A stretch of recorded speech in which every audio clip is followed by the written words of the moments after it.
அனைவருக்கும் இனிய காலை வணக்கம். அழகான ஒரு காலை பொழுதில் நாங்கள் தலைவாசல் நிகழ்ச்சியோடு இணைந்திருக்கின்றோம். இன்றைய நாள் அனைவருக்கும் எண்ணிய காரியங்கள் அனைத்தும் ஈடேறுகின்ற ஒரு சிறப்பான நாளாக அமைய வேண்டும் என்று இறைவனை பிரார்த்தித்துக் கொள்வோம். எந்த ஒரு சவாலாக இருந்தாலும் முயற்சி என்பதை மாத்திரம் கைவிட்டு விடாதீர்கள். அந்த முயற்சி திருவினையாக்கும் என்ற சொல்லிலேயே அந்த நம்பிக்கை அத்தனை தூரம் பொதிந்திருக்கின்றது என்றால் அது வாழ்ந்து காட்டியவர்கள் கூறியது.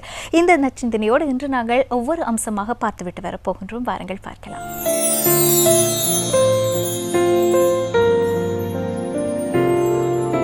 யாவரும் கேளீர் பகுதிக்கு வந்திருக்கின்றோம். யாவரும் கேளீர் பகுதியில் இன்றைய தினம் நாங்கள் இந்த செயல் விளைவு பற்றியதாக பேசப் போகின்றோம். நான் செய்கின்ற ஒரு விடயத்தினுடைய விளைவை நான் எப்படி எதிர்கொள்ளப் போகின்றேன் என்பதை நாங்கள் பேச்சு வழக்கில் கர்மா என்று சொல்வோம் இல்லையா? இந்த கர்மா பற்றி தான் இன்று நாங்கள் பேசப் போகின்றோம்.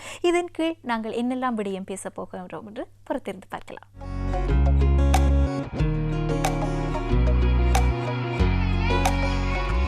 இன்றைய யாவரும் கேளீர் பகுதியில் நாங்கள் பார்க்க போகின்ற விடயம், பொதுவாக இந்த பழமொழியாக கூறுவார்கள் இல்லையா, வினை விதைத்தவன் வினை அறுப்பான், திணை விதைத்தவன் திணை அறுப்பான் என்று. ஆக நாங்கள் செய்கின்ற ஒரு விடயத்தினுடைய விளைவை நாங்கள் அதே போன்று ஏற்றுக்கொள்ள வேண்டியவர்களாக இருக்கின்றோம். ஆக நாங்கள் செய்கின்ற போதே அது பற்றிய புரிதலோடு செய்கின்ற போதுதான் அது சிறப்பானதாக இருக்கும், ஆக்கப்பூர்வமான விளைவுகளை தரும். அது தொடர்பாகத்தான் நாங்கள் இன்று பேசப் போகின்றோம். அதாவது செயல் விளைவு என்பது என்ன, அது தொடர்பாக நாங்கள் எப்படி இந்த மனவள கலையோடு தொடர்பு படுத்தி பார்க்கலாம் என்பது பற்றி இன்றைய யாவரும் கேளீர் பகுதியில் நாங்கள் பேசப் போகின்றோம். இதற்காக எங்களோடு இணைந்திருக்கின்றார் திருமதி விக்னேஸ்வரி ரகுபாலா அவர்கள். இவர் ஒரு ஓய்வு பெற்ற தாதியர் உத்தியோகத்தர். அதே போன்று 10 வருடங்களுக்கு மேலாக இந்த மனவளக்கலை சார்ந்த துணை பேராசிரியராக தன்னுடைய சேவைகளை வழங்கும் ஒருவர். அவரோடு பேசலாம். வணக்கம் அம்மா. வணக்கம். வாழ்க்கை வையகம், வாழ்க்கை வளமுடன், குரு வாழ்க்கை. அனைவருக்கும் என் அன்பு சால் வணக்கம். ஆமாம், நான் முன்னமே கூறியிருந்தேன், பொதுவாக நாங்கள் செய்கின்ற ஒரு விடயத்தினுடைய நன்மையாகட்டும் தீமையாகட்டும் அதை நாங்கள் தான் பொறுப்பேற்றாக வேண்டும். அப்படி பார்க்கின்ற போது இந்த செயல் விளைவு என்பது என்ன, அந்த தத்துவத்தினுடைய அர்த்தம் என்ன, முழுமை என்ன, அதை பற்றி கூறுங்களேன் ஆரம்பத்தில். செயல் விளைவு தத்துவம். செயலுக்கு கட்டாயம் விளைவு இருக்கு. என்றாலே உண்மை, அதாவது உண்மை மேலோட்டமாக பார்த்தா செயலுக்கு விளைவு இருக்கு, அது உண்மை. அப்போ அதை பற்றி நாங்கள் சொல்ல வலிக்கிட்டால், இப்போ செயல்ன்னு நாங்கள் எதை சொல்லுவோம், எங்களோட கைகால் எங்களோட உறுப்புகளை இயக்கி கொண்டு ஏதோ ஒன்று நாங்கள் செய்கிறோம், அது ஒரு செயல்.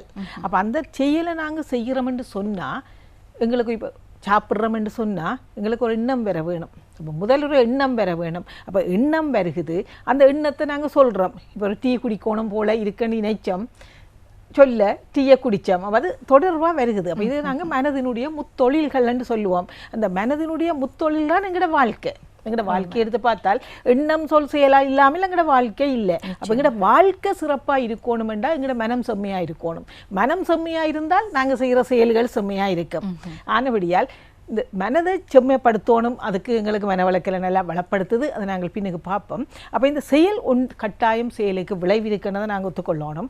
இப்போ உதாரணமாக பாருங்க, நாங்கள் கையை தட்டுறேன், கையை தட்டினா சத்தம் பெருகுது. அப்போ இந்த சத்தம் எங்கே இருந்து வந்தது, இந்த கையில இருந்து தான் அந்த சத்தம் பெருகுது. அப்போ இதுலேருந்து எங்களுக்கு என்ன விளங்குது, செய்கிற செயலுக்குள்ளேயே விளைவும் இருக்கு. இப்போ நாங்கள் ஒன்றும் செய்யலாம், நாங்கள் செய்து போட்டு ஐயோ செய்து போட்டோம் யாரோ துன்பத்தை, நல்லது நடந்தால் நாங்கன்றோம், அந்த செயலாளி ஒரு துன்பம் வந்துட்டால் அதற்கு நாங்கள் பொறுப்பில்லை. அதை யாரை பிடிக்கலாம், யாரில் பழி போடலாம்னு தேடுவோம். அப்படித்தான் நாங்கள் செய்கிறோம். ஆனால் அப்படி இல்லை, எல்லாம் அந்த இறைநிலை. இப்போ வளமா நாங்கள் சொல்லலாம் என்னடா, மகர்ஷி சொல்கிறாருன்னுடா, தப்பு கணக்கிட்டு தான் ஒன்றை எதிர்பார்த்தால் ஒப்புமோ இயற்கை விதி, நாங்களே பிழையாக செய்து போட்டு பிறகு அந்த இறைவன் பிழை, இயற்கை பிழை, இறைநிலை பிழை என்று பிழைகளை நாங்கள் சுமத்துறதாலே எதுவிதமான பலனும் இல்லை. அப்போ இந்த செயல் விளைவு தத்துவம் என்று சொன்னால் செயலுக்குரிய விளைவு இருக்குது. நாங்கள் என்ன செய்யணும், அந்த விளைவை முதல் கணிக்கணும். ஒரு செயல் செய்கிறதுக்கு முதல் அந்த செயலால் வரக்கூடிய விளைவு எப்படி இருக்கும், அந்த விளைவு நன்மையை தருமா தீமையை தருமா, அது எந்த அளவு முறையோடு நாங்கள் செய்யணும்ன்ற ஒரு பண்பாடு, அந்த பண்பாட்டை கொண்டு நாங்கள் செயல்படுறதைத்தான் நாங்கள் செயல் விளைவு தத்துவம் என்று சொல்லுவோம்.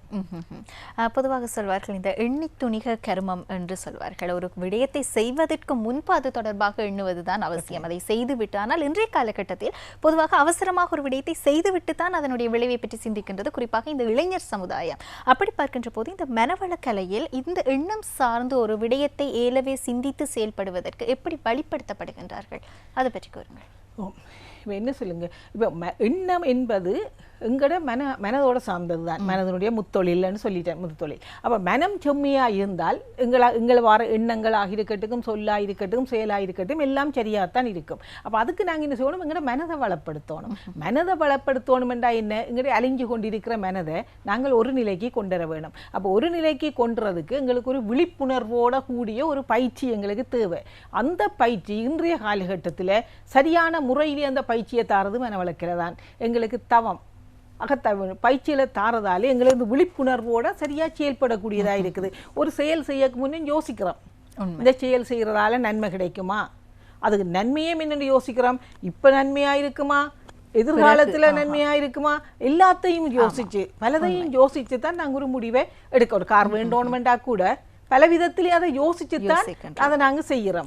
ஆனபடியா கட்டாயம் இன்றைய சந்ததி எடுத்தன் கவர்டன் செயல்படுறேன்னு சொல்லுவோம் இன்றைய காலகட்டத்தில் அது கூட ஆனபடியால் எல்லாருக்கும் அந்த மனதை வளப்படுத்துகிற நிலை இருந்தால் தாங்களே தங்களோட கொண்டோளுக்க வச்சிருக்கக்கூடிய ஒரு தன்மை வர வேணுமெண்டா கட்டாயம் ஒவ்வொருத்தரும் இந்த பயிற்சியை எடுத்திருக்கணும். அவை என்ன நன்மைக்கு பயிற்சியை எடுக்க வேணும் கட்டாயம். ஆமாம். எப்படி பார்க்கின்ற போதும் இந்த விதியை மதியால் வெல்லலாம் என்று சொல்வார்கள். ஒரு விடயத்தை நாங்கள் எப்படி கையாளுகின்றோம் என்பதில் இருக்கின்றது. அது எவ்வளவு பாரதூரமான விளைவை தருவதாக இருந்தாலும் அதன் தீவிரத்தன்மையை குறைத்து விடுவதற்கு, இப்படி சமயோஜிதமாக சிந்திப்பதற்கும் அல்லது சவால்களை எதிர்கொள்வதற்கு ஏற்ற வகையில் சிந்திப்பதற்கும் இந்த மனவளக்கலை என்பது எப்படி துணையாக இருக்கின்றது? விதி என்று சொன்னால், இப்போ உதாரணமாக நாங்கள் விதி என்று சொன்னால், இப்போ செயலுக்குரிய விளைவத்தாரதே இறைநிலை தான். இறைவன் தான் அதுக்குரிய தீர்ப்பத்தாரான். அப்போ இறைவன் என்று சொல்றவனை நாங்கள் முதல்வன் என்று சொல்லலாம், தலைவன் என்று சொல்லலாம். அப்போ முதல்வன் என்றால் இப்போ இயற்கையின் விதி, அப்போ முதல்வன் விதி என்று சொல்லலாம். அதே போல தலைவன் விதி தலைவிதி, அதுதான் அந்த தலைவிதி என்று நாங்கள் சொல்றது. அந்த நாங்கள் செய்கிற செயலுக்கு நாங்கள் கொண்டு வந்த வினைப்பதிவுகள் இருக்கு. எங்கட சைவ சித்தாந்தம் சொல்லுது பதிபசு பாசம். அந்த பதிபாசத்தை அடியோணுமெண்டா இந்த கர்ம வினைப்பயன்களை போக்க வேணும். அந்த சின்முத்திரை குறிக்கிறதும் அதுதான். அப்போ இந்த பாவ வினைப்பதிவுகள் எல்லாம் எங்கள்கிட்ட இருக்குது. அப்போ அந்த வினைப்பதிவுகளையும் நாங்கள் போக்கிக் கொள்ள வேணும். அப்போ அந்த வினைப்பதிவு, நாங்கள் செய்கிற வினைப்பதிவு, கொண்டு வந்த வினைப்பதிவு, அதுகள் எல்லாம் சேர்த்து அதுக்கு இறைநிலையும் அதோட சேர்ந்து ஒரு விளைவை தருகுது. அதுதான் அந்த விதி, அந்த தலைவிதி. அப்போ தலைவிதின்னு நாங்கள் சொல்லிட்டு தப்பே இல்லாது. இது இருக்குது. அந்த விதியை நாங்கள் நீங்கள் சொன்ன போல மதியனை கொண்டு நாங்கள் செயல்படணும். இப்போ உதாரணமாக நாங்கள் ஒரு கல்லை எறிவோம் மேலே. இப்போ கல்லை நாங்கள் மேலே எறிஞ்சா என்ன நடக்கும், கல் மேலுக்கு போகும், பிறகு ஒரு குறித்த விசையோட கல்லு கீழே விழும். அப்போ கல் விழுகுதான்னு தெரிஞ்சு கொண்டு நாங்கள் அதுக்கு கீழவே நிற்கிறோம். அப்போ நின்றா என்ன செய்யும், அதுங்கிற தலையை பதம் பார்த்துட்டு. அப்போ அது கல்லிൻ്റെ விதி. மேலே போன கல் திரும்பி கீழே வரத்தான் வேணும், புவியீர்ப்பு கல்லு கீழே வரத்தான் வேணும், கல்லிൻ്റെ விதி. அதை நாங்கள் மதியை கொண்டு செயல்படையில்லை. கல் வரும், எறிஞ்ச கல் கட்டாயம் கீழே வரும், நாங்கள் விலகி நின்றுருக்கலாம் இல்லை. அப்போ அங்கே நாங்கள் விதியை மதியை செயல்படுத்த இல்லை. அப்போ கட்டாயம் நாங்கள் இந்த விதியை செயல்படுத்தணும்னா நாங்கள் மதியை பயன்படுத்தணும். அப்போ மதியை பயன்படுத்தணும்னா மதியை நாங்கள் அதாவது அறிவை கூர்மையடைய செய்யணும். அப்போ இந்த அறிவு நிலையை கூர்மையடைய செய்கிறதுக்கு எங்களோட இந்த பயிற்சியில் நல்ல ஒரு வழிகாட்டுதலாக இருக்குது. நாங்கள் முதல்ல உங்களுக்கு சொன்னேன் நேற்று ஆக்கின துரியாதீதம் என்று தவம் இருக்கு. இப்போ ஆக்கினியில் நாங்கள் இங்கே மனம் வச்சு தவம் செய்ய எங்களுக்கு ஒரு விழிப்புணர்வு வரும். அப்போ விழிப்புணர்வு வர எங்களுக்கு ஒரு அறிவு கூர்மை வரும். எது செய்தா சரி, எது சரியா பிள்ளையான்னு சிந்திக்கிற ஒரு தன்மை வரும். அப்புறம் துரியம் என்று செய்கிறோம் உச்சிக்குழியில் தவத்தை செய்ய எங்களுக்கு அங்கே இருக்கிற மூளை கலன்கள் எல்லாம் கலங்களின் செயல்பாடு வீதம் எங்களுக்கு தெரியும். ஒரு மூளையில் இருக்கிற கலங்களில் ஒரு 10 வீத கலங்கள் கூட செயல்பாட்டில் இல்லை. ஒரு விஞ்ஞானிக்கு கூட 15 வீத கலங்கள் அப்படித்தான் செயல்பாட்டில் இருக்குன்னு சொல்லினோம். அப்போ நாங்கள் இந்த துரியத்தில் தவம் செய்ய எங்களோட மூளை கலங்களின் விருத்தி கூடிக்கொண்டு போகும். அப்போ இந்த வயசு போக வார இந்த ஞாபக மறதி இந்த தன்மையில கூட நாங்கள் குறைச்சி கொள்ளலாம். மூளை கலங்கள் செயற்பாட்டில் எவ்வளவு செயல்படுகிறதோ அவ்வளவுக்கு எங்களுடைய அறிவுத்தன்மை கூடிக்கொண்டு போகும். அப்போ அறிவுத்தன்மை கூடிக்கொண்டு போனால் நாங்கள் மதி செயல்பட வெளுக்கிடும். அப்போ நாங்கள் இந்த விதியை மதியால் வெல்லலாம். சரி, இப்படியாக இருந்தாலும் இந்த செயல் விளைவு தத்துவம் என்பதை இறை நீதி என்று நாங்கள் பார்த்தால் இந்த இறை நீதிக்கு இறை நிலை என்பது எப்படியாக அதை வரை விலக்கணப்படுத்துவது, அதை பற்றி கூறுங்கள். ஆமாம், இப்போ என்ன செயலுக்குரிய விளைவை தாரவன் இறைவன் தான். அந்த இறைவன் என்பவன், இறைவன் என்பது இயற்கை தான். இயற்கை தான் இறைவன். வட்டாயிருப்பு, பேராற்றல், பேரறிவு, காலமெனும் வளநான்கும் கொண்ட பெருவழிதான் அந்த தெய்வம். அந்த தெய்வத்திலே இல்லாத ஆற்றல் இல்லை, இல்லாத சக்தி இல்லை. அப்போ அந்த எல்லாத்தையும் கொண்டு இருக்கிறது தான் அந்த இறைநிலை. அந்த இறைநிலையினுடைய தீர்ப்பு தான். அதாவது நாங்கள் செய்கிற, இப்போ நாங்கள் ஒரு வினையை செய்கிறோம் என்று சொன்னால், ஒரு வினை ஆற்றலை நாங்கள் பயன்படுத்துகிறோம், ஒரு செயலை செய்கிறோம், நாங்கள் எங்களோட வினையாற்றல், அந்த வினையாற்றலோட இறையாற்றலும் சேர்ந்து தான் எங்களுக்கு அந்த விளைவை தரப்போகுது. அப்போ தார விளைவு எப்பவும் சரியான விளைவாகத்தான் இருக்கும். சரியான விளைவு கட்டாயம் எங்களோட செய்கிற செயலுக்கு விளைவு கட்டாயம் இருக்கும். கட்டாயம் அது இறைநிலைன்ற தீர்ப்பு ஒரு நாளும் தப்பாக இருக்காது. கட்டாயம் செயலுக்குரிய விளைவு சரியாகத்தான் வரும். அதில் எந்த விதமான மாற்றமும் இல்லை. எப்படியானாலும் நாங்கள் சொல்வோம் இல்லையா, பொதுவாக ஒரு பழமொழியாக சொல்வோம், அரசன் என்று கொள்வான், தெய்வம் நின்று கொள்ளும் என்பதாக. அப்படி பார்க்கின்ற போது சமூகத்தில் கெட்டதை செய்பவர்கள் அல்லது தீய சிந்தனையோடு சுயநலமாக செயல்படுபவர்கள் குறுகிய காலத்திற்குள் அது மீதான அந்த நன்மையை அனுபவித்துவிட்டு கண்களுக்கு எதிராக நன்றாக இருந்து விடுகின்றார்கள். ஆனால் நன்மை, தர்மம் என்பது போன்று சிந்திப்பவர்கள், பொதுநலமாக செயல்படுபவர்களுக்கு அந்த விளைவுகள் எப்போதுமே சற்று தூரமாகத்தான் கிடைக்கின்றது. பார்க்கின்ற போது அவர்கள் துன்பப்படுபவர்களாக இருக்கின்றார்கள். இது பற்றி நாங்கள் பேசலாம். இந்த தத்துவத்தின் கீழாக இந்த விடயங்கள் பற்றி நன்மை செய்பவர்கள் கண்களுக்கு முன்னால் நன்றாக வாழ்ந்தார்கள் என்று கூறுவதிலும் காட்டிலும் தீயது செய்பவர்கள் இந்த சமூகத்தில் நன்றாக வாழ்ந்துவிட்டு சென்றிருக்கின்றார்கள் என்ற ஒரு ஆதங்கம் மக்களிடையே இருக்கின்றது. இந்த ஆதங்கத்திற்கும் இந்த உண்மையான நடைமுறை சார்ந்து நாங்கள் பார்க்கின்ற விடயத்திற்கும் இடையில் இந்த மனவளக்கலை எவ்வாறு மக்களை ஆற்றுப்படுத்துவதாக அமையும், அது பற்றி கூறுங்கள். வாழ்க்கை வளமுடன். நல்ல ஒரு சிந்தனை தான். நாங்கள் கண் முன்னால் பார்க்கின்றோம் தான். இப்போ சில பேர் ஒரு சின்ன தப்பு செய்து போட்டு இருப்பினோம், ஆனால் பெரிய ஒரு தண்டனையாக கிடைக்கும். சில பேர் சரியான பெரிய தண்டனையில் குற்றங்களை செய்து கொண்டிருப்பாங்க, ஆனால் நீங்கள் சொன்ன போல் சந்தோஷமாக தான் நம்ம இருக்கணும். அப்போ இதுக்குரிய காரணம் என்னன்னு சொன்னால், எங்களோட குறிப்பிடான்னு சொல்கிறாரு என்னென்னா, கட்டாயம் எல்லாரும் செய்கிற செயலுக்கு விளைவு இருக்குது, அது நிச்சயம். அந்த விளைவிலே ஒரு மாற்றமும் இல்லை. ஆனால் அந்த விளைவு வர காலம் ஒன்று இருக்குது. அந்த காலம் ஒவ்வொருத்தருக்கும் ஒவ்வொரு மாதிரியே. நாங்கள் செய்கிற வினை மட்டும் விளைவில்லை, அதோட இறைநிலையும் சேர்ந்து தான் எங்களுக்கு தீர்ப்பை தரப்போகுது. அப்போ அந்த தார தீர்ப்பு சில பேருக்கு உடனே, இப்போ நான் இதில் ஒன்று செய்துட்டு போக அங்கே போக நானே விழுந்துருவேன், உடனே பலனை தரலாம், அல்லது நாளைக்கு வரலாம், 10 நாளால் வரலாம், 10 மாதத்தால் வரலாம், 10 வருஷத்தால் வரலாம், ஏன் அடுத்த பிறப்பில் கூட வரலாம். இப்போ தகப்பன் இன்றைக்கு செய்கிற ஒரு செயலுக்குரிய விளைவை அவற்றை மகன் அனுபவிக்கலாம், அல்லது பேரன் கூட அனுபவிக்கலாம். இந்த செயல் விளைவு தத்துவம்ன்றது அப்படி ஒரு. அப்போ அந்த தீர்ப்பை இறைவன் எப்போ கொடுக்க போகிறான், எந்த நேரம் கொடுக்க போகிறான்னு ஒருத்தராலையும் சொல்லலாது. அது இறைநிலை, அதுதான் இறைநிலை. அது இறைநிலையின் சட்டம், இயற்கையின் சட்டம். அதை ஒருத்தரும் மாற்றிடாது. அது இறைநிலைக்குத்தான் தெரியும் அந்த செயலுக்குரிய விளைவு எப்போ கொடுக்கணும் என்று. ஆனால் அவர் இப்போ இன்பத்தை அனுபவிப்பார், ஆனால் அவருடைய சந்ததி என்ன செய்ய போதோ எங்களுக்கு தெரியாது. உண்மை. இப்படியாக இருந்தாலும் இந்த செயல் விளைவு தத்துவம் என்பது பொதுவாகவே நாங்கள் ஒரு பொது காரியத்தில் ஈடுபடுகின்ற போது அது லாப நோக்கம் இல்லாததாக இருக்கும். அப்படியான காரியங்களில் சவால்கள் வருகின்ற போது அவற்றை முகம் கொடுப்பதற்கு அதிக மன வலிமை தேவையாக இருக்கும். ஏனென்றால் எந்த விதமான பிரதிபலனும் எதிர்பாராமல் நாங்கள் ஒரு காரியத்தில் இறங்குகின்ற போது அதில் ஏற்படக்கூடிய அந்த விளைவுகளால் நாங்கள் மனவேதனைக்கு ஆளாவது, இவற்றில் இருந்து எங்களை நிவர்த்தி செய்து ஒரு மன உறுதியோடு நாங்கள் முன் செல்வதற்கு இந்த மனவளக்கலை எப்படி உதவியாக இருக்கும்? உண்மைதான். என்னென்னு சொல்லுங்கள், எங்களோட மனதை நாங்கள் சரியாக வச்சுருந்தோம்னு சொன்னால், மனதை நாங்கள் கொஞ்சம் வளப்படுத்தி வச்சுருந்தாலே, அதாவது மனதை நாங்கள் எவ்வளவு வளப்படுத்துகிறோமோ அந்த அளவுக்கு நாங்கள் கொஞ்சம் எங்களுக்குள்ளே போக வெளுக்கிடுவோம். மனம் ஒடுங்கி வர கொஞ்சம் நாங்கள் எங்களுக்குள்ளே போவோம். அப்போ எங்களுக்குள்ளே போக கொஞ்சம் நாங்கள் எங்களை பற்றி, எங்களுடைய ஆன்மாவை பற்றி நாங்கள் உணர வெளுக்கிடுவோம். அந்த ஆன்மாவை பற்றி உணர வெளுக்கிட்டு இந்த மனவளக்கலையால் பிறகு நாங்கள் கொஞ்சம் அப்படியே இறைநிலை உணர்வு எல்லாம் பெறுவோம். அப்போ அப்படி பிறக்க ஒரு அறநெறி தப்பி வாழ்கிறதுக்கு மனம் இயல்பு மாறாது. அறநெறியில் செயல்படத்தான் மனம் சொல்லும். அப்படி அறநெறியில் நாங்கள் செயல்பட்டு கொண்டு போய்க்கல நாங்கள் எங்களுக்கு வார விளைவு கட்டாயம் நல்லதாக தான் இருக்கும்.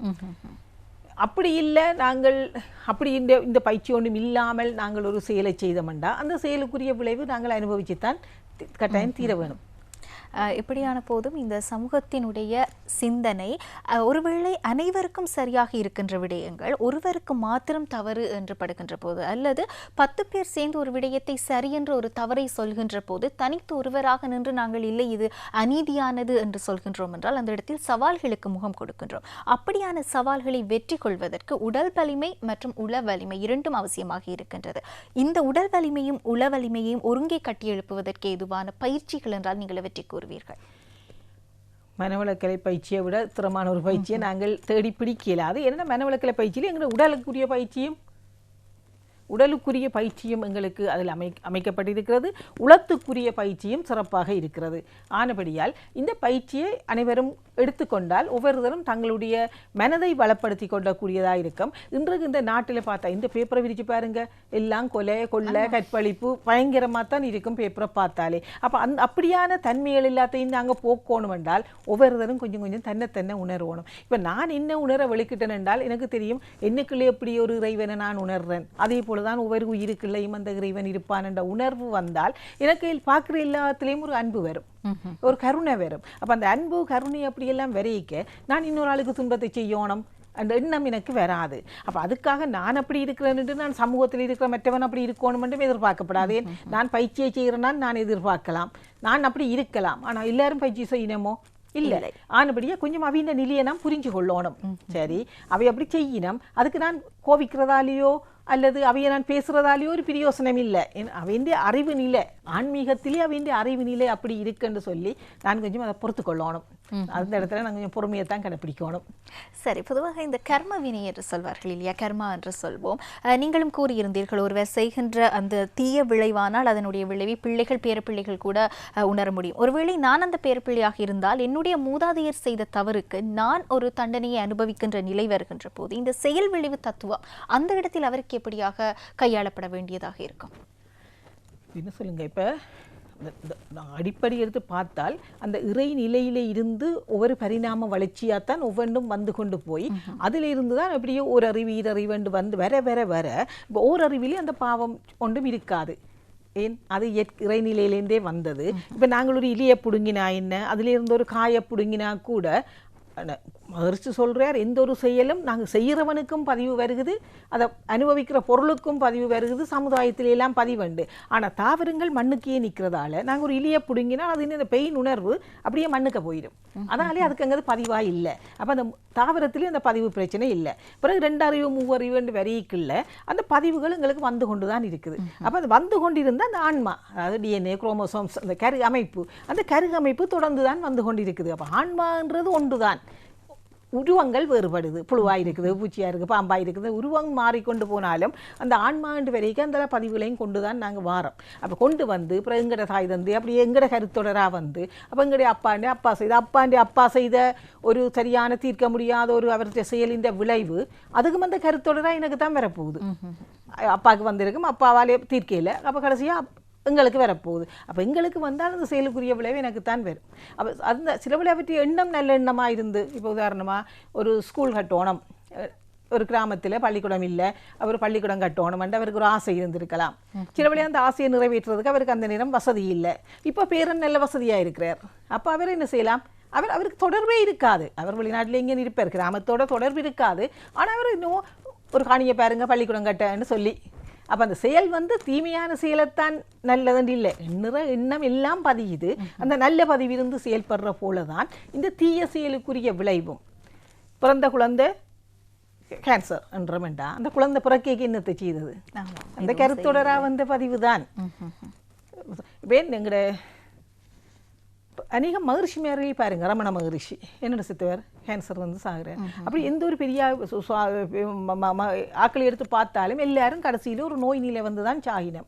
அப்போ இதையும் சமுதாயம் கேட்கும், என்னவே ஆன்மீகத்துக்கு இருக்கணும், இவ்வளவு தவப்பயிற்சியெல்லாம் செய்யணும், ஏன் அவைக்கு இப்படி ஒரு துன்பம் பெறணும். அது அந்த அறியாமை கேள்வி. என்னென்னு சொன்னால் இப்போ எங்கள்கிட்ட ஒரு வினைப்பதிவு இருக்குதுன்றால் அந்த வினைப்பதிவினுடைய வெளிப்பாடு எங்களுக்கு எப்படி தெரியணுமெண்டா ஒன்று உடலில் நோய் வரலாம், எங்களோட உள்ளத்தில் களங்கம் இருக்கலாம், வாழ்க்கையில் சிக்கல்கள் வரலாம். இதுகள்லாம் அந்த எங்களோட பதிவுகள் வெளிப்படுற விதம். ஆனால் இப்போ அந்த அப்படி ஒரு ஞானி மாதிரி எடுத்து பார்க்க அவைக்கு உள்ளம் களங்கமாகவே இல்லை, தெளிந்த நீரோட போல தான் அவையின் உள்ளம் இருக்கும், அது பிரச்சனை இல்லை. அவையின் வாழ்க்கையில் சிக்கல்கள் அவையான வாழ்க்கையிலே அவைக்கு ஒரு சிக்கலும் இல்லை. அப்போ எந்த விதத்தாலே அவைக்கு அந்த துன்பத்தை கொடுக்கலாம், அவையின் வினைப்பதிவு முடியாத உடலில் நோயைத்தான் கொடுக்கலாம். அப்போ அதை கொடுக்குற நோயையுமே பெரிய நோயா கேன்சர்ன்ற ஒரு நோயா ஏன் கொடுக்கணும், அதால தான் துன்பத்தை கூட அனுபவிக்க வேண்டியும் வரும். அப்போ இருக்கிற வினைப்பதிவு எல்லாத்தையும் அந்த இறைநிலை தீர்ப்பு சொல்லுது, நீ இவ்வளவும் சமுதாயத்துக்கு நன்மை செய்துட்டாய், இனி என்ன செய்கிற, இன்னொரு ஒரு கொஞ்சம் பதிவை வச்சிருக்கிறாய், அதோட இனி ஒரு பிறப்பு உனக்கு வேண்டாம், இந்த துன்பத்தை அனுபவிச்சுட்டு நீ என்னடவா அப்படி ஒரு நிலை. சரி, ஒரு குழந்தைக்கு இப்போது குழந்தை பருவத்தில் இருந்து ஒரு பிள்ளையை நாங்கள் வளர்த்து கொண்டு வருகின்ற போது இந்த பொறாமை அல்லது பிடிவாதம் போன்ற குணங்கள் அவர்களுக்குள் ஆட்பட்டுவிடும். இந்த செயல் விளைவு தத்துவம் என்பது ஒரு குழந்தைக்கே தெரியப்படுத்தப்பட்டு விட்டால் ஒருவேளை அந்த குழந்தை ஒரு சுயநலமான குழந்தையாக வளராமல் இந்த பொறாமை போன்ற குணாதிசயங்களுக்குள் உட்படாத குழந்தையாக வளரும். ஆக ஒரு குழந்தை பருவத்தில் ஒரு பிள்ளை வளர்க்கின்ற போது எப்படி இந்த பெற்றோர் இந்த செயல் விளைவு என்பதை அவர்களுக்கு போதிக்க வேண்டும்? இதுவும் ஒரு நல்ல கேள்விதான். இப்போ உதாரணமாக இப்போ நாங்கள் வளர்ந்த சூழ்நிலை போல பிள்ளைகள் வளர்ற இப்போத்தைய சூழ்நிலை இல்லை. இப்போ நாங்கள் வளரைக்குள்ள என்னத்தை சொன்னாலும் நாங்கள் ஏதோ சொன்ன உடனே பயன்படுத்தியாக கேட்டுக்கொள்வோம். இப்போ அப்படி இல்லை. இப்போ உடல் வளர்ச்சி முடிஞ்சு இந்த அறிவு பரிணாமம் நடக்கிற காலம்னு சொல்லினோம். இப்போ உதாரணமாக நாங்கள் கடையில் ஒரு புது ஃபோன் ஒன்றை வாங்கிட்டு வருவோம். அந்த ஃபோனை வாங்கிட்டு வந்தால் அந்த ஃபோனை என்னென்னடா யூஸ் பண்ணுறேன்னு வச்சு நான் மண்டையை போட்டு உடைச்சி கொண்டிருப்பேன். அதை என்ன செய்கிறேன் இப்படி செய்யண்டு. ஆனால் இந்த வீட்டுக்குள்ளே இருக்கிற 5 வயசு 6 வயசு பிள்ளை அதை வாங்கினால் கொஞ்ச நேரத்துலேயே அக்கு ராணி வர அதை ஆராய்ச்சி செய்து தந்திரும். அப்போ அவ்வளவுக்கு அவையின்றி அறிவு வளர்ச்சி. அப்போ அறிவு வளர்ச்சி நடந்து கொண்டிருக்கிற காலம். அப்போ அறிவில் மேம்பாடு அடைஞ்ச குழந்தைகள்லாம் இன்றைய இருக்கிற குழந்தைகள். அப்போ இப்படி இருக்கிற குழந்தைகளுக்கு நீ அதை செய்தால் உனக்கு நீ நரகத்துக்கு தான் போவே, அப்படி செய்வே, அல்லது நீ இப்படி நல்லதை செய்தால் நீ சொர்க்கத்துக்கு போகலாம், அங்கெல்லாம் போய் பார்க்கலாம் அண்டெல்லாம் எங்களுக்கு சொல்லி எங்களையே மாற்றி வச்சிருந்த போல இன்றைய குழந்தைகளே நாங்கள் கடைசி வரை உடனே குழந்தை கேட்கும், எங்கே சொர்க்கம் இருக்குது, எங்கே நரகம் இருக்குது, காட்டுங்க. ஏன் ஃப்ளைட்டில் போகாத குழந்தையே இப்போ இல்லை, அங்கே காண போகிறோம், இங்கே கிடக்குதுங்கிற சொர்க்கம். இப்போ குழந்தைகள் கேட்குற கேள்விகளுக்கு எங்களுக்கு பதில் சொல்ல தெரியாததால் குழந்தைகள் அந்த ஆன்மீகத்தையே ஒரு தப்பெண்ணத்தோட நோக்கிற சூழ்நிலை வருகுது. கேள்விக்குட்படுத்துற. அப்போ அந்த குழந்தைகளுக்கு சரியான விளைவை நாங்கள் கொடுக்கணும். நாங்கள் செய்கிற செயல்லாம் அந்த விளைவு, அந்த விளைவுக்குரிய தீர்ப்பை அந்த இறைநிலையங்களுக்கு உடனே தந்து கொண்டு இருக்குது. அப்போ அதுக்கு நாங்கள் எப்படியான இதை செய்யலாம், அதுக்குரிய விளக்கத்தை எல்லாம் நாங்கள் அந்த குழந்தைக்கு சின்ன வயசுலேயே ஊட்டி கொண்டு வரணும். செயலுக்குரிய தத்துவ விளைவை குழந்தை பிள்ளையே சொல்லி கொண்டு வந்தால் அது விஞ்ஞான விளக்கம் கொடுத்து கொண்டு வந்தால் அந்த பிள்ளை கட்டாயம் அதை ஏற்றுக்கொள்ளும், மறுப்பு கொடுக்காது. எண்ணம் போல் வாழ்க்கை என்று சொல்வார்கள். நாங்கள் என்ன எண்ணுகின்றோமோ அதுவாகத்தான் நாங்கள் ஆகின்றோம் என்று. ஆக இந்த எண்ணங்களை கொண்டு நாங்கள் சீரான ஒரு எண்ணத்தை ஒழுங்கமைத்துக் கொள்வதானால் புலனடக்கம் என்பது அவசியமாக இருக்கின்றது. இது பற்றி உங்களுடைய மனவளக்கலையின் கீழ் நீங்கள் கூறக்கூடியவை என்ன? எங்களோட மனவளக்கலையில் அகத்தாய்வு பயிற்சிகள் என்று சிறப்பாக மகர்ஷி வடிவமைச்சிருக்கிறார். அதாவது என்ன சொல்லுங்க, முதல் எங்களோட ஈகோ, அந்த ஈகோன்றாலே மைனஸ் நாலேஜ் என்று சொல்லுவாங்க. அதாவது ஒன்றின் கீழ் அறிவு தான் அந்த ஈகோ. அப்போ அந்த ஈகோவே ஒரு பிரச்சனை. ஈகோவாலேயே தான் இந்த ஈகோ எங்களுக்கு இருக்கிறதால தான் எங்களுக்கு இந்த பொறாமை, நீங்கள் சொன்ன போல பொறாமை வந்தா என்ன, சினம் வந்தா என்ன, மற்ற வீடு மதிக்காத தன்மை எல்லாம் நான் தான் பெருசுன்ற ஒரு எண்ணம் தான் இதுகளுக்கு எல்லாம் காரணமாக இருக்கிறது முதல். அடுத்து இந்த மகிழ்ச்சி என்ன சொல்ல, இதால் இந்த ஈகோ இப்படியான குணங்கள் எங்கள்கிட்ட இருக்கிறதால எங்களுடைய எண்ணம் கர்மையமும் களங்கமாக பதிவுகளோடு இருக்கிறதால எங்களுக்கு தீய குணங்கள் எல்லாம் எங்கள்கிட்ட வருகுது. அப்போ இந்த தீய குணங்களை நாங்கள் தவம் செய்தால் மட்டும் காணாது, இந்த தீய குணங்களையும் நாங்கள் போக்கிக் கொள்ள வேணும். அதுக்கு எங்களுக்கு மனவளக்கலையிலே அகத்தாய்வு பயிற்சிகள்னு தந்திருக்கிறோம். அந்த அகத்தாய்வு பயிற்சியில் எண்ணம் ஆராய்தல், ஆசை சீரமைத்தல், சினம் தவித்தல், கவலையை ஒழித்தல், நான் யார் என்ற தத்துவம், அப்படி இதுகளெல்லாம் நாங்கள் இந்த பயிற்சி திட்டத்தால் நாங்கள் ஒவ்வொன்றும் அறிஞ்சறிய எண்ணத்தை ஆராயிரம் என்றா என்ன, எண்ணம் இல்லாமல் நாங்களே இல்லை. இப்போ நாங்கள் வீட்டில் சொல்லுவோம், இந்த முழுக்க நான் இல்லை சும்மா தான் இருக்கிறேன், ஆனால் சரியா டயர்டாக தானே இருக்கு, சரியான டயர்டாக இருக்குன்னு சொல்லிவினோம் அம்மாவே. இந்த ஒரு வேலையும் செய்யலையே, ஆனால் சரியா ஏன் சும்மா இருக்கிறோம், உலகம் முழுக்க போய் வந்துடுவினோம். அப்போ அவ்வளவுக்கு எண்ணங்கள்ன்றது எங்களோட ஜீவகாந்தாயில தான். அப்போ எங்கட இருந்து ஆற்றெல்லாம் வெளியேறி கொண்டு இருக்குது. அப்போ தேவையில்லாத எண்ணங்கள், ஆசைகள், தேவையில்லாமல் கண்டதுக்கு எல்லாம் ஆசை எங்களோட மனதில் குப்பையா ஆசை இருக்கும். அப்போ அப்படியெல்லாம் வச்சுக்கொண்டு நாங்கள் தத்தளிச்சு கொண்டு இருக்கிறதுக்கு தான் மகிழ்ச்சி ஒவ்வொன்றா ஆராயுங்க, ஒரு எண்ணத்தை ஆராயுங்க, ஆசையை வடிவான பயிற்சி திட்டம். தவத்தில் இருங்க, மனதை ஒரு நிலைப்படுத்துங்க, ஒரு ஷார்ட் போடுங்க, ஆரம்பத்திலே ஒரு ஷார்ட்டை போட்டு அந்த பயிற்சியில் இன்னெண்டு எண்ணத்தை ஆராய்ஞ்சு தவிர்க்கலாம். தேவையானது எடுங்க, தேவையில்லாத தவிர்த்துங்க. ஆசைக்கு அப்படி ஒவ்வொன்றுக்கும் எங்களுக்கு பயிற்சி திட்டத்தை அப்படி அழகு தந்திருக்கிறார். இப்போ நாங்கள் பழகி கொண்டு போக இப்போ எங்களுக்கு ஷார்ட் தேவையில்லை. நாங்களே நைட்டில் படுக்க போய்க்க இந்த முழுக்க நடந்த நிகழ்ச்சி என்ன, அதில் நான் நல்ல செயல் என்ன, தீய செயல் என்ன, நல்ல செயல் இருந்தால் நான் என்னையே பாராட்டி கொள்ளலாம், அதை நான் பின்பற்றக்கூடியதாக இந்த மனதில் ஒரு பக்குவத்தை ஏற்படுத்தலாம். தீய செயலாக இருந்தால் இதோ நான் இந்த இப்படி செய்துட்டேன், இந்த மகளை நான் இதை பேசிட்டேன், அது பிள்ளை, அப்போ நான் என்ன நான் திருத்திக் கொள்ளலாம். என்னையே நான் ஆய்வு செய்து திருத்துகிற ஒரு நிலையையும் எங்களுக்கு குறிப்பிடான எங்களுக்கு தந்திருக்கிறார்.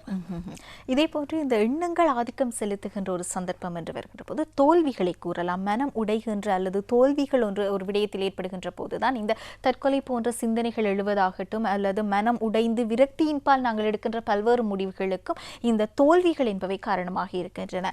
இப்படியான சவால்களை எதிர்கொள்கின்ற மனோநிலையில் ஒரு நிதானமாக அந்த சவால்களை கையாண்டு அந்த எண்ண அலைகளை நாங்கள் சீராக்குவதானால் அது எப்படி சாத்தியமாக இருக்கும்?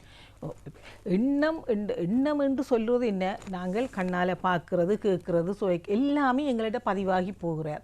பதிவாகி இருக்கிறது தான் எங்களுக்கு எண்ணமாக வருது. இப்போ நீங்கள் இப்போ கேட்டது எல்லாத்தையும் நான் வீட்டை போக மகள் கேட்பா என்ன நடந்தது, அப்போ நான் இங்கே நடந்ததெல்லாம் எனக்கு இங்கே பதிவாகி அவற்றை நான் வெளியில் போய் சொல்லுவேன். அப்போ அந்த எண்ண அலைகளும் அதுதான் எங்களுக்குள்ளே அது பதிஞ்சிருக்கிற எங்களோட பதிவுகளை பொறுத்தும் எங்களுக்கு எண்ணங்கள் வந்து கொண்டிருக்கும். அப்போ நான் இப்போ செய்கிற செயல் இப்போ நான் நடக்கிறதால வார எண்ணம் என்று மட்டும் இல்லை, என்னென்ன இந்த மூதாதையர்கிட்ட இருந்து நான் எல்லாம் கொண்டு வந்து வச்சிருக்கிறேனோ அதுகளெல்லாம் எனக்கு எண்ணமாக வந்து கொண்டிருக்கும். அப்போ இப்போ நான் பார்த்த விஷயங்கள், இங்கே நடக்கிற விஷயங்கள் அது மட்டும் இல்லை, இந்த பழைய விஷயங்கள் கூட எனக்குள்ளே இருந்து அது வந்து கொண்டிருக்கும் என்றால் இதுகள் எல்லாத்தையும் நாங்கள் வளப்படுத்துறதுக்கு கட்டாயம் ஒரு பயிற்சி ஒன்று இல்லாமல் நாங்கள் இதெல்லாம் மனதோட சார்ந்தது. மனதனுடைய முத்தொழிலாம் எண்ணம் சொல் செயலும் சொல்லிட்டேன் உங்களுக்கு. அப்போ நான் மனதை வளப்படுத்தினேன்டா இந்த பிரச்சனை எல்லாத்தையும் நான் தீர்த்து கொள்ளலாம்.